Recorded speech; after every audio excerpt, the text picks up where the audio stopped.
حضرت عمر اور نصرانی بادشاہ کے چند سوالات۔ ایک دن ایک نصرانی بادشاہ نے چند سوالات لکھ کر حضرت عمر رضی اللہ تعالیٰ عنہ کے پاس بھیجے۔ ان کے جوابات آسمانی کتابوں کی روح سے دینے کا مطالبہ کیا۔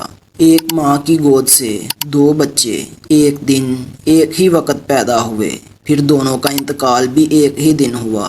ایک بھائی کی عمر 100 سال بڑھی اور دوسرے کی 100 سال چھوٹی ہوئی۔ یہ کون تھے اور ایسا کس طرح ہوا؟ وہ کون سی زمین ہے جہاں ابتدائی پیدائش سے قیامت تک صرف ایک دفعہ سورج کی کرنیں لگیں؟ نہ پہلے کبھی لگی تھیں، نہ آئندہ کبھی لگیں گی۔ وہ کون سا قیدی ہے جس کی قید خانے میں سانس لینے کی اجازت نہیں اور وہ بغیر سانس لیے زندہ رہتا ہے؟ وہ کون سی قبر ہے جس کا مردہ بھی زندہ اور قبر بھی زندہ، اور قبر اپنے مدفون کو سیر کراتی پھرتی تھی؟ پھر وہ مردہ قبر سے باہر نکل کر کچھ عرصہ زندہ رہ کر وفات پا گیا۔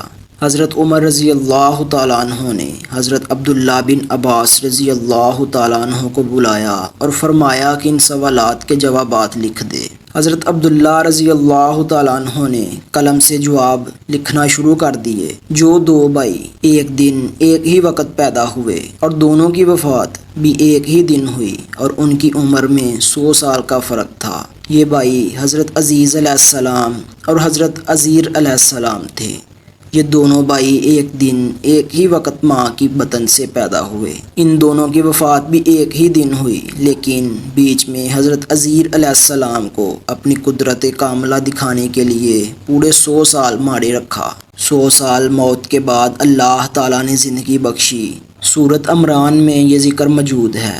وہ گھر گئے، پھر کچھ عرصہ مزید زندہ رہ کر رحلت فرمائی۔ دونوں بھائیوں کی وفات بھی ایک دن ہوئی، اس لیے حضرت عزیر علیہ السلام کی عمر اپنے بھائی سے چھوٹی ہوئی اور حضرت عزیز علیہ السلام کی عمر 100 سال بڑی ہوئی۔ وہ زمین سمندر کی کھاری کلزم کی تہ ہے جہاں فرعون مردود غرق ہوا تھا۔ حضرت موسیٰ علیہ السلام کے معجزے سے دریا خشک ہوا تھا۔ حکم الہی سے سورج نے بہت جلد سکھایا۔ حضرت موسیٰ علیہ السلام اپنی قوم بنی اسرائیل پار چلے گئے، اور جب فرعون اور اس کا لشکر داخل ہوا تو وہ غرق ہو گیا۔